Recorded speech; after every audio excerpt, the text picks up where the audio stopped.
The views and opinions expressed in this podcast are for informational and entertainment purposes only and do not constitute professional advice. Listener discretion is advised, and we encourage you to seek appropriate guidance for your individual circumstances. The hosts and guests are sharing personal experiences and perspectives which may not reflect those of all listeners. Thank you for joining us on this journey. Welcome to Healing Our Kindred Spirits, a space where we explore the profound experiences that shape us and the resilience that carries us forward. I'm Donna Gaudette, and today we're delving into one of life's most universal yet deeply personal experiences, grief, and specifically grief over the loss of losing a spouse, a partner, a parent, a sibling, anyone that's very close to you. So let's get started. Losing a loved one, whether a spouse, partner, parent, sibling, changes us in ways we may not expect. The pain can feel overwhelming, the world unfamiliar, and the path forward so uncertain. But grief is not just sadness, it's love that no longer has a physical place to go. And it manifests in ways that are as unique as our relationships. And today we're going to talk about the different types of grief and the emotions that accompany loss and how we begin to navigate this very difficult journey, especially difficult for many people. We'll also touch on the well-known stages of grief, not a roadmap, but as a way to recognize what we may be experiencing. So if you or someone you love is grieving, know this: you are not alone and your grief is valid. So grief is a deeply personal, and while losing any loved one is heartbreaking, the way we experience grief for a spouse or partner versus a parent or sibling is often shaped by the unique roles that they play in our lives. And today I will share some of my personal experiences with losing my parents and losing two of my siblings. And while my experience may be different than yours, it's not to say it's worse or even more valid. I am not here to take part of the Grief Olympics, because each one of us has our own story. And in honoring our own story, we can help ourselves through the grief process, no matter how long it's been, as well as maybe leave something behind for someone else who may be grieving and can find some comfort in what we share. After all, we are all kindred spirits.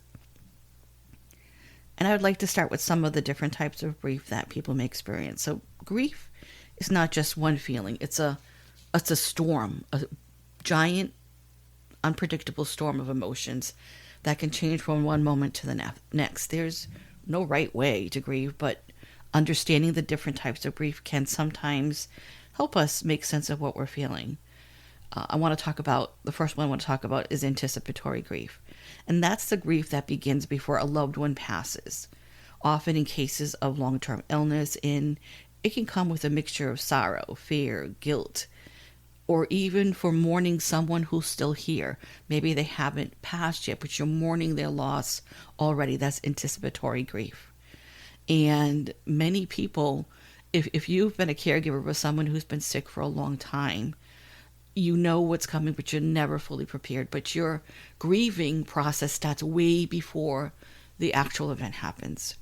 And my mom had been living with chronic illnesses for about 15 years before she passed.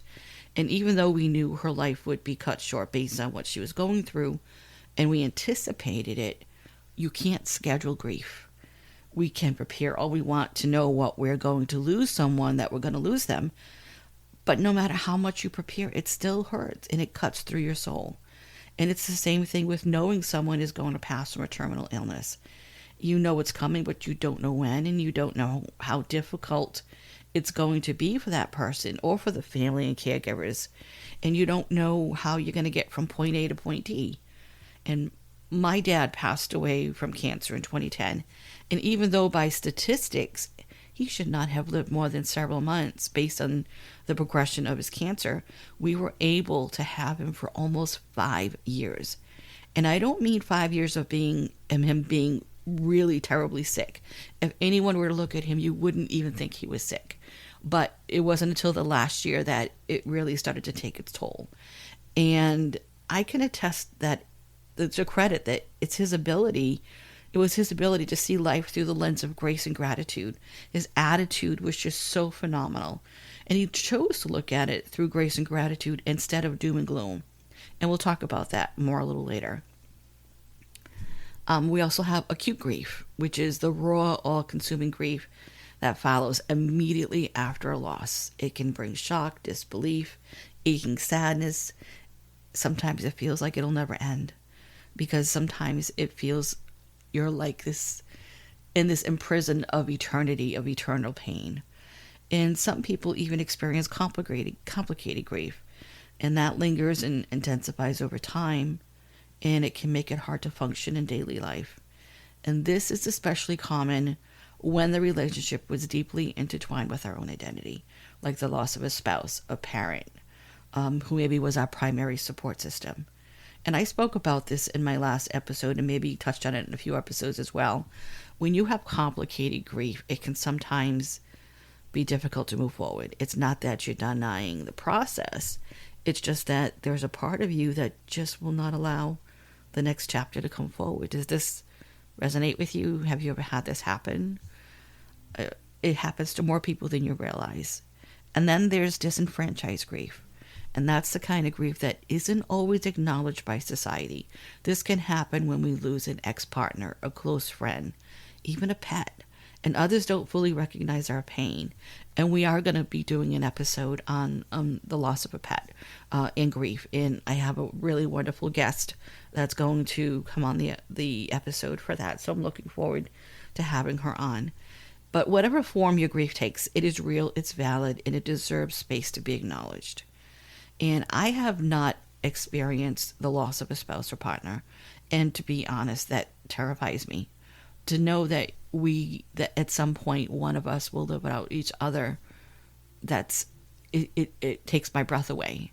And those who have lost a spouse or a partner, my heart goes out to you, because I only know through experiences of friends and family who have lost a spouse or a partner how devastating it is.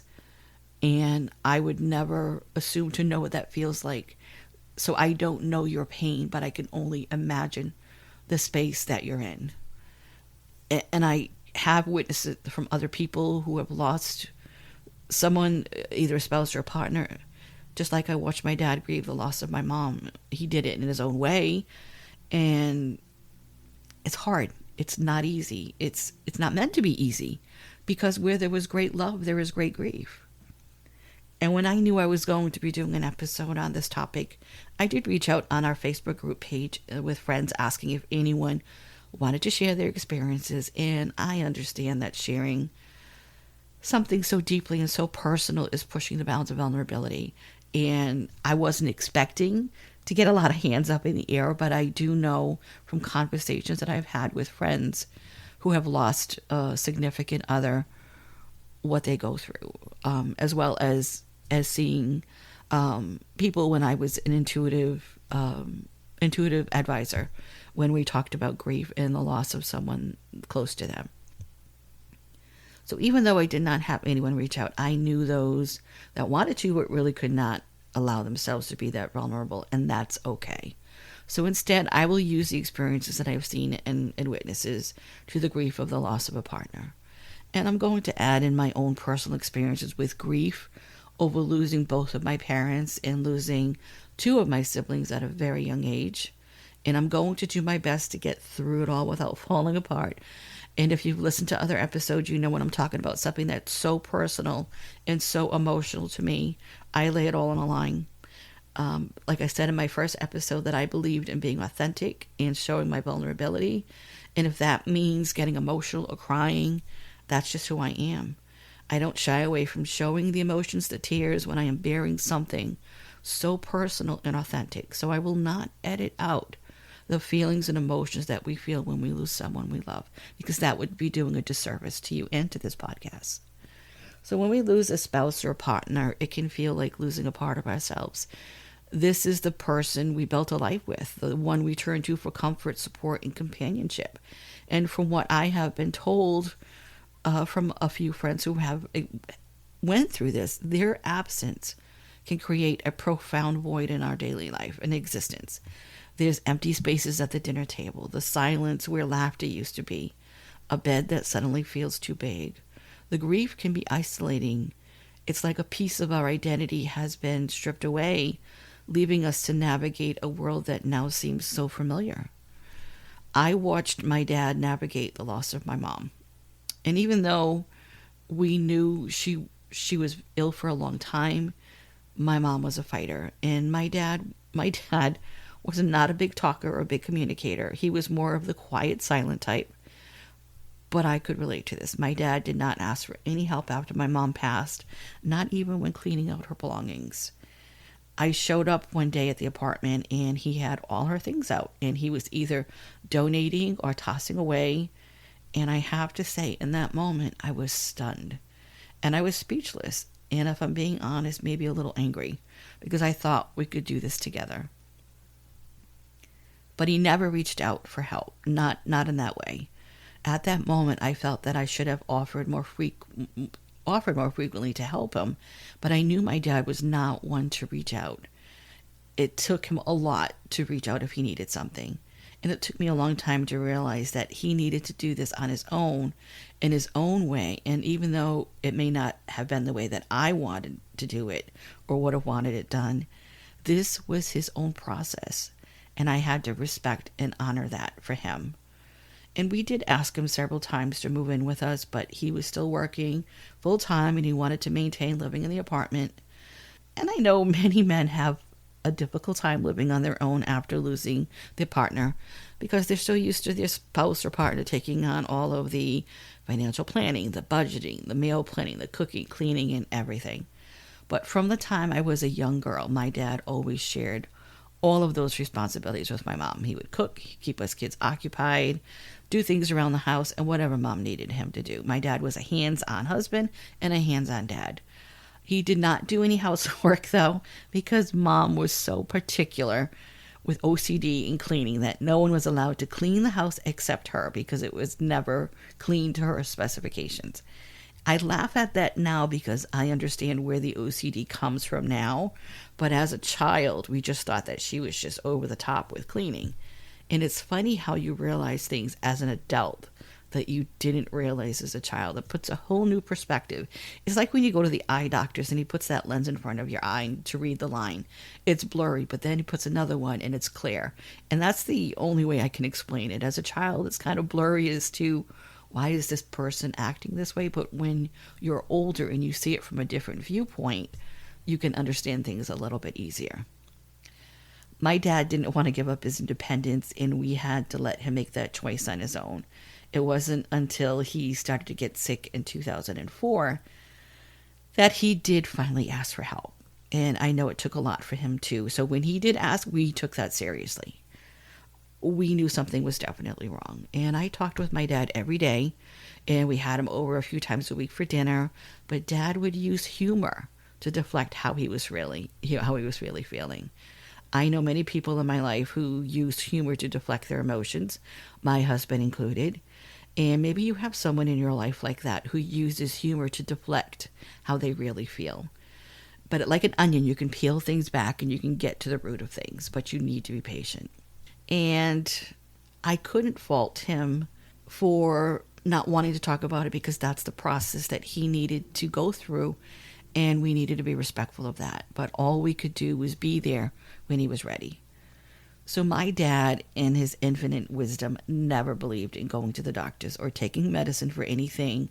And this man worked most of his life, I would say all of his life, without missing any days of work. And my dad worked a very physically demanding job. He worked in textile mills and in foundries his entire life. And Dad never complained about anything.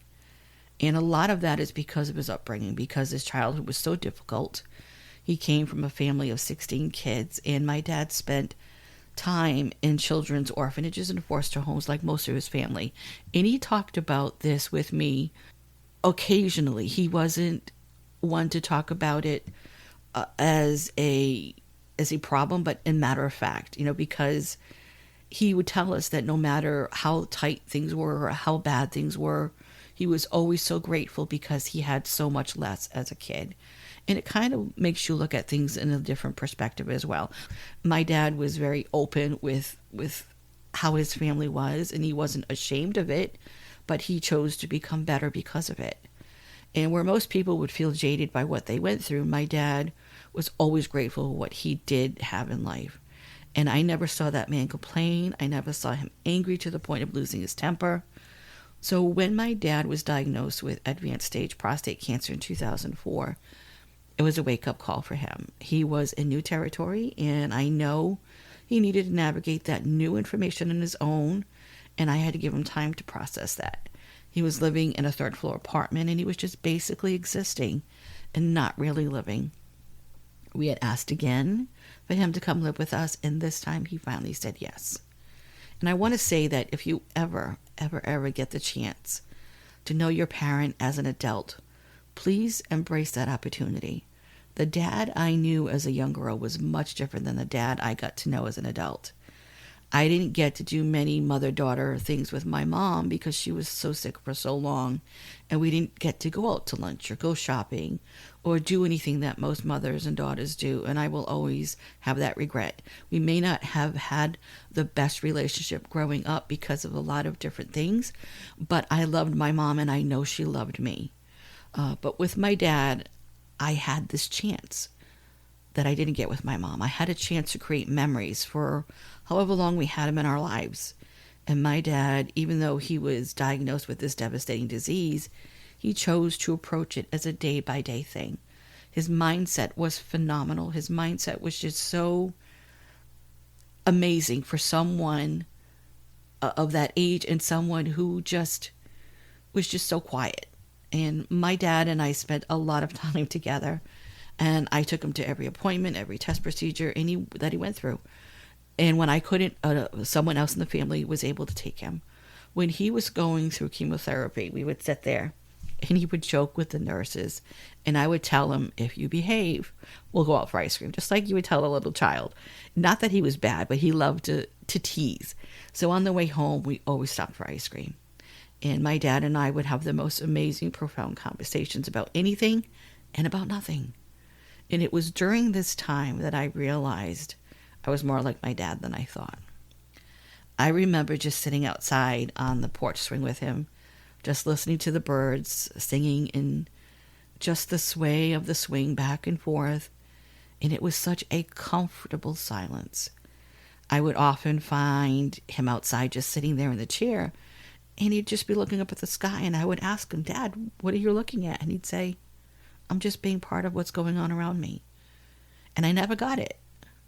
I never got it until after he passed. And I was home alone one day, and I put a chair in the middle of the yard with the clear blue sky up above, nothing in its way. I sat there and I closed my eyes, sat back, looked at the sky, closed my eyes, and I just listened to what was going on around me. And even though he was no longer there, I felt him there because of those little lessons that he taught me along the way of his journey, helped me with my grief on my journey. And my dad had an 8th grade education, but he was wise beyond any advanced college degree he could have. He had something that money could not buy, and that was compassion and understanding for all humankind and for animals. So one day when we were sitting, when I sat one day and we were talking, and I asked him, Dad, how do you live with knowing you have this terrible disease inside of you and not be so angry about it? And how can you just go on with your day? And you know what he said to me? He didn't miss a beat. He said, Donna, I am not dying from cancer. I am living with cancer. That was so profound for me. I just got choked up and I couldn't say anything else. And I know that having our dad live with us was such a gift. And when I decided to go back to school, it was right when he was diagnosed with cancer, and I was going to cancel my enrollment. And he was adamant that I didn't change anything in my life. So going back to school at 42 years old, moving my dad in with us was, even though he was very independent and still working full time for so many years, and just being his caregiver as well as taking care of my family, all of it was very challenging, working full time. But my dad did everything he could to help out and to make this new year one reality for me as easy as possible, and he did. He was just absolutely amazing, and that was my reason to keep going on days that got tough. I said, if he can go through the days of what he's going through inside, I can go back to school this night tired. I can go to work tired. I can do anything, because my dad gave me the courage to be able to face each day when I didn't think that I could. And I have wonderful memories of those 5 years, as well as not so good memories of what he had to go through. But what he did endure, he did so with so much grace and so much gratitude and a resilience that I have never seen in my life, and that I absolutely envy. And he was an inspiration to all of us, even to this day. I still hear his words in my mind, and I feel his love and compassion in my heart. My dad was not big on words or expressing things, but he did have a sense of humor that I got to know as an adult, and we got to become very close. We'd always been close, but we got to become not just daughter and dad, we got to become friends. And that still feels in my heart so much. So if you have the opportunity to get to know your parents as an adult, please do. You may have had a difficult childhood, or a relationship, or something that may or may not be able to be forgiven or overcome. And of course, this is your own thing, and no one has the right to tell you to forget about something that maybe was so painful. But if you are able to move forward and have that relationship with your parent before it's too late, I tell you, it will be one of the most beautiful, beautiful gifts that you will ever have or experience. I have more memories of my dad from the almost 5 years he lived with us than I do for most of my life as a child. And as awful as cancer was, the gift of having my dad be a part of my life for those 5 years was a gift that I will never forget, and one that I will never take for granted. And today is March 20th, and tomorrow, March 21st, 2025, it will make 15 years that my dad is gone. And there is not a day that goes by that I do not think of him or miss him or wish he was still here. We all know that the process of life is going to bring the end of life, and that is the full circle and cycle of life, and we know that, and in theory we get that. But when we lose someone we love, it's the people who are left behind that are grieving that person that was here, the things we used to do with them, the memories we had. We're trying to fill that void that our loved one left, and that brings us so much grief, but it does not last forever. Grief does ebb and flow, but it does get a little bit better, because where there was great love, there is even greater grief.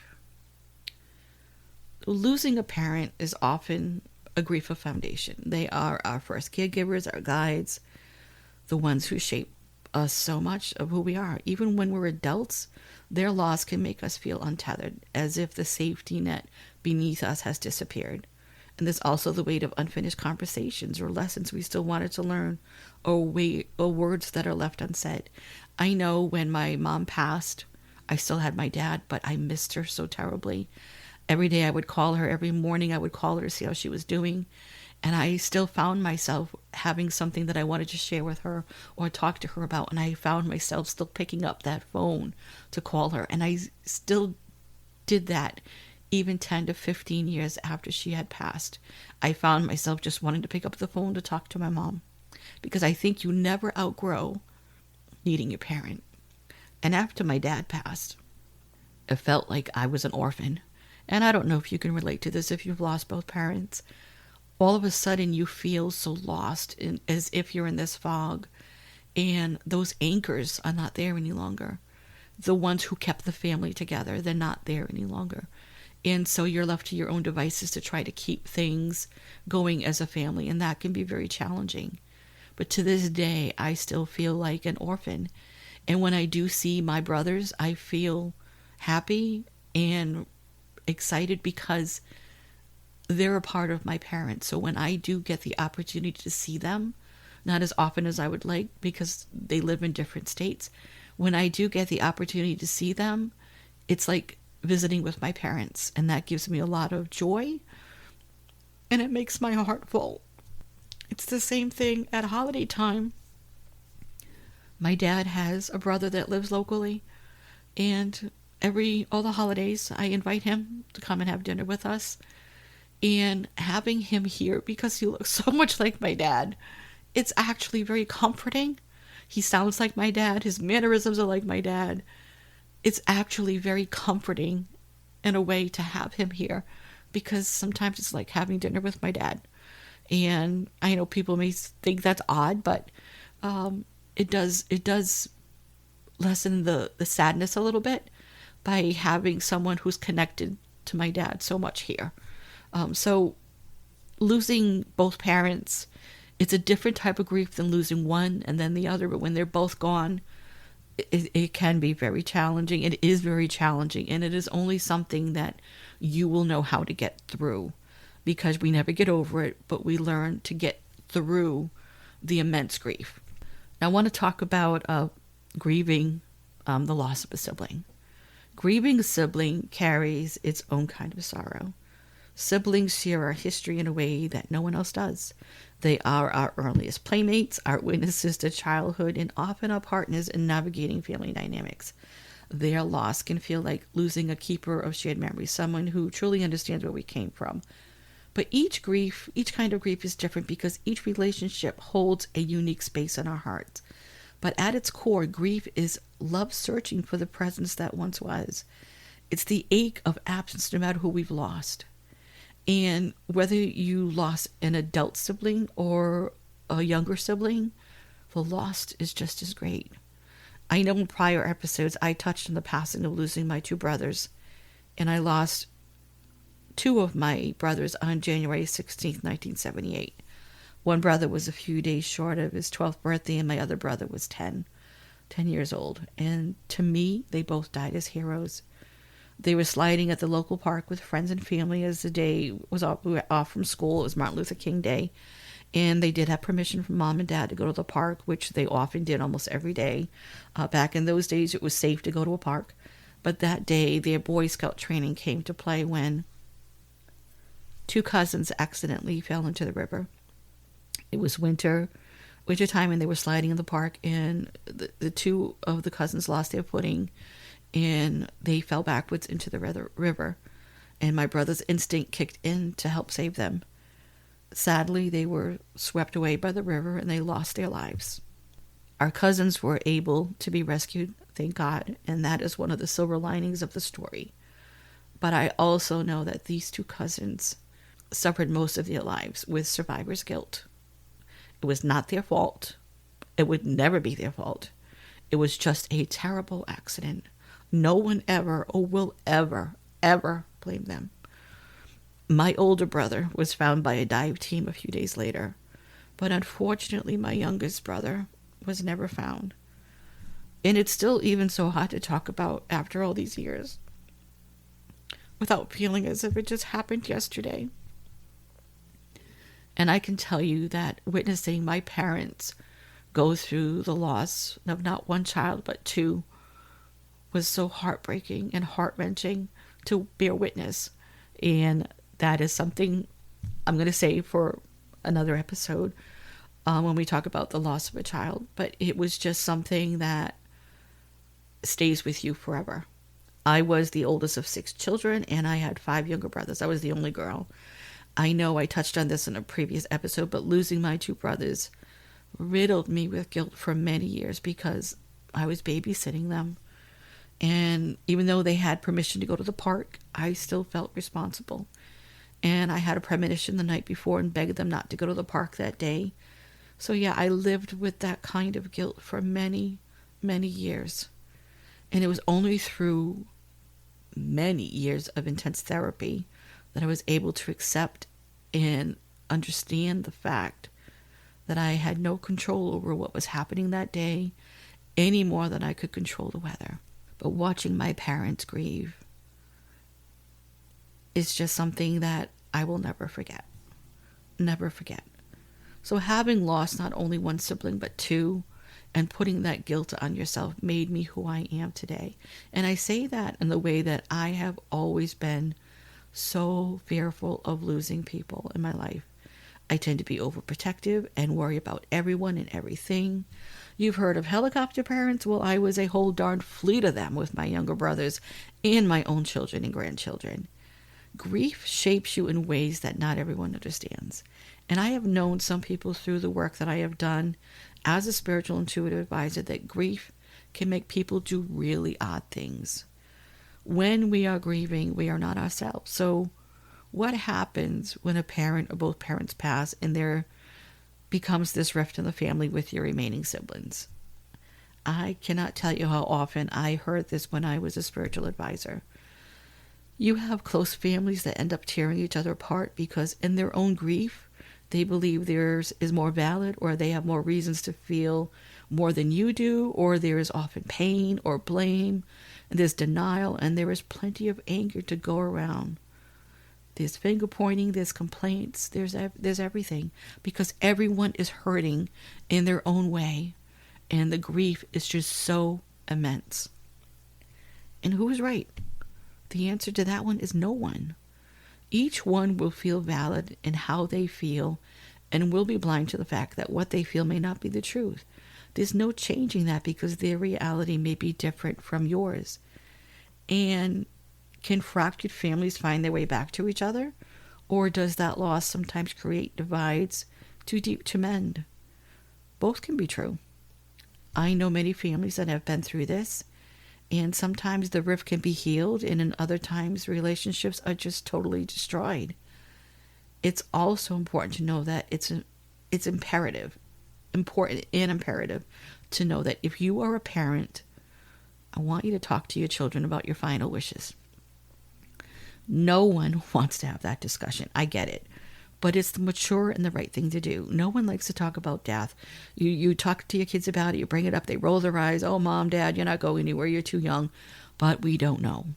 Don't leave the details to your children to figure out and hammer over or fight about. Detail everything out in writing and have that conversation with all of them present to what you want for your final wishes. So there is no rifts, no disagreements, no finger pointing when that time comes. Can you do that for me? Do that for your children. Do that for yourself. Do that to save your children from having to go through devastating arguments and tiffs and everything else. You don't want that for them because they're going to need each other when you're not here anymore. And if you don't know where to start, there is a wonderful booklet called 5 Wishes that you can get through most booksellers as well as online retailers. It is a very simple but detailed booklet writing out your wishes as you want them to be carried out. When my dad entered hospice, we did hospice at home. They gave this booklet and we filled it out together. And I tell you, it gave both of us a peace of mind knowing what he wanted and knowing what he wanted done. And it was all out in writing. And that was very helpful. So if you don't know how to have that conversation, look for ways that can start that conversation. And that booklet, 5 Wishes, has all the places in there that you can write your final wishes, everything that you can imagine. It is very simple, very concise, and I do recommend that you take a look at that. And when we think of grief, we often think of sadness, but grief is so much more, isn't it?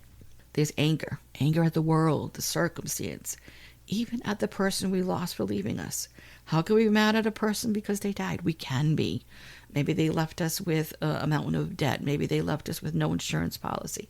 Maybe they left with no instructions as to what to do with their belongings.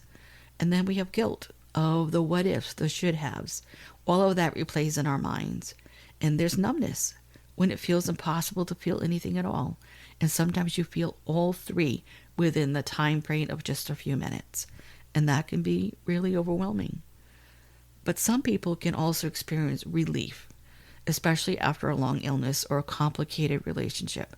And that can bring its own kind of guilt. Others can feel loneliness, a deep aching or a sense of emptiness, even in a room full of people. When my mom passed at 58, she had been struggling for a long time. And it was hard to see her struggle, but also she tried so hard to stay independent. My mom was one tough cookie. And she was resilient and determined. And some may have said stubborn, but I prefer to use the word resilient and determined. And she was one of the strongest people that I knew. when she passed and we were gathered in the living room that evening, I had a sense of relief, but then I had immediate sense of guilt. And I shared that with my brothers, and I was relieved that she was no longer trapped in a body that no longer worked for her and she wasn't suffering, but I felt guilty for feeling that relief. Has that ever happened to you? Because grief can also bring not only the type of relief, but it can also bring you little moments of joy.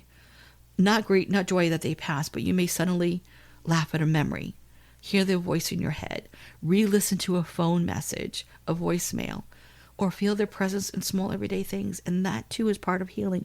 So yes, joy can be a part of grief, because believe me, you'll be looking for a voice message from them. You'll be looking for text messages from them.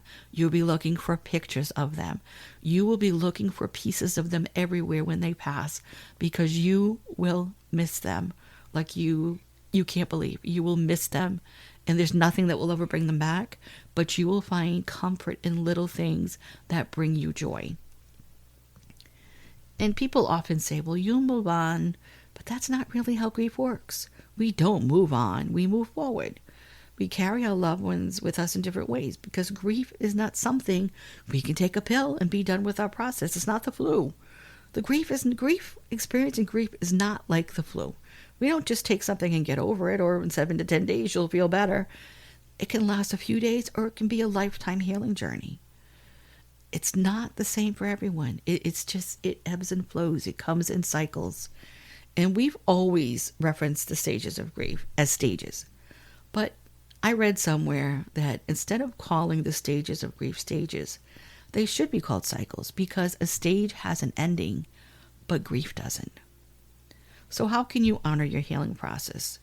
It's different for everyone, but some helpful ideas and things that have worked for me. I lost a lot of people in my life. The very first person that I lost was my grandmother. And she was such an integral part of my life that her passing and her loss devastated me in more ways than I can ever imagine.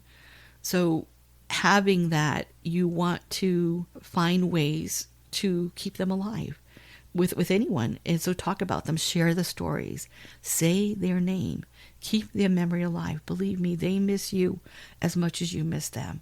Invite them into your day. Still talk to them. Ask them for signs. I'm saying ask for signs and just wait for it to happen. They'll give a sign when they're ready. And if you can do this, this is what my dad and I did. We talked about life and death many times, and we talked about signs. My dad was a huge believer in anything that was holistic, metaphysical, anything. My dad was such a big, open heart and open mind believer. And we had amazing conversations. And we were sitting outside on the swing one day, and I said, Dad, what sign are you going to give me? He goes, you'll know when you see it. I said, no, you have to tell me. He goes, no, you're going to know. You're going to know that that's from me. You're going to know. I'm not going to tell you because you're going to be looking for it, but you will know. Think about it. You will know that that is me. And you know, for a whole year after he passed, I didn't get any signs from him. I didn't get anything from him. I didn't get any visits from him. Nothing, not even in my dreams. And I thought, okay, well, he must be mad at me about something, until he came to see me one day in my dreams when I was at the Cape. And he put out his hand and he said, you need to stop looking for me. I'm with you. I'm everywhere. Stop looking for me. It's okay. I'm okay. And you may have heard this before, but people who have passed, when you see them in your dreams, they always look younger than what they were when they passed. My dad looked about 35 years old. And he was just so at peace. And I went to ask him, Dad, where's the sign? And he just disappeared. And like I said, we were at the Cape that day. And we were getting ready to leave. And I went outside the room, which we were right on the ocean. And I walked over the grass to the water, said goodbye. And, because my spiritual connection was always at the ocean. And I just felt so light after that dream of him. And I just felt like I was ready to move forward. And I'm going to share these experiences with you because I just feel that this is the time. When I walked back go back to the room, my husband had asked me before I went down there, he said, do you want to stop at the metaphysical shop we always stop at? There was this cute little shop at the Cape called Lavender Moon. And we always stopped there on the way back, and we always got something from there to memorialize our visit there. And I said, no, I said, I think I'm tired. I think we should just go home. But I was walking up the steps and I crossed over the grass, and all of a sudden I heard, look down. And it's not that I was hearing voices. I don't have any mental health illnesses, but I heard this voice as loud and clear, look down. And then all of a sudden this beam of light just came and just pointed right to this one spot on the ground. And I heard, look down. And when I bent down, it was shining on, there was lots of clover there, but there was this one clover. I picked it up, and it was a 4-leaf clover. And I looked at it, and I knew that was my sign from Dad. When he was alive, he would always look in the yard for 4-leaf clovers. And about a month or two before he passed, a couple of months before he passed, he was outside with my husband, and he came in the house and he was yelling, Donna, Donna, Donna, come here quick. And I did, and I thought something happened, and he said, I found it. He found a 4-leaf clover. So we put it between the book to keep safe, and he was just so excited to find a 4-leaf clover. So when I found the 4-leaf clover that day, I knew that was his sign. And I knew because my mom and dad's anniversary was St. Patrick's Day. And they got married on March 17th. So the shamrock or the 4-leaf clover was very significant to them. And so finding that 4-leaf clover gave me validation of my visit with my dad, and also knowing he was with me. And when I went into the room, my husband actually saw what I was doing. And I told him and I showed him, and he's like, oh my goodness. I said, I want to stop at Lavender Moon. So we left and we stopped at Lavender Moon. It was a metaphysical shop on the Cape. And I didn't know what I was looking for. I didn't know what was appealing to me. And they always played metaphysical music in there. And all of a sudden, I saw in the window this 4-leaf clover, glass-blown 4-leaf clover that had some kind of phosphorus in the glass. So when it absorbed the sunlight during the day, at night it glowed. And I was drawn to it. And all of a sudden, the music just stopped in the middle of what it was playing. And my husband was right there with me, and all of a sudden the song came on by Sarah McLachlan, In the Arms of an Angel, and my dad loved that song. My husband and I looked at each other, and I just started crying. And I was just so overcome that I forgot about the 4-leaf glass-blown ornament in the window. And I said, I have to leave. I can't be here. And so we left. And we went home. And I said, I'll get it the next time we go up. And unfortunately, the next time we did go up, in a couple of months, the store was closed. They had, closed the store. So I never got to get it. But that was validation for me twice that day that my dad was with me. And that was the signs that I knew he would be around, was the shamrock or the 4-leaf clover. And that was knowing that he was with me. And there's been many, many signs and incidences since then. But I want to tell you that if you're missing your loved one, think about what was important to them.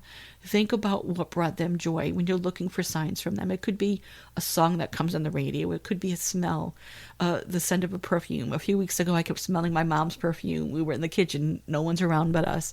I smelled my mom's perfume. Know that our loved ones are still around us. They may not be here physically, but you can still have a metaphysical relationship with them and a spiritual relationship with them because they're just a thought away. I'm sorry I got so emotional this episode, but grief is such a journey and it's so personal to everyone. And I appreciate you inviting me into your life to listen to this podcast, to be able to share what many kindred spirits go through. So talking about them and share their stories and create rich rituals. Maybe lighting a candle, visit a favorite place, even writing them a letter, and seek support, whether through friends or group therapy, and still allow joy into your life. Laughing, loving, living doesn't mean you've forgotten them. It means you're honoring them by continuing to live fully. But most importantly, give yourself grace. Some days will be harder than others, and that's okay. Grief is love with nowhere to go. It's messy, it's painful, it's deeply personal, but is also a testament to how deeply we have loved. So if you are grieving, know this: you are not alone. and your grief matters.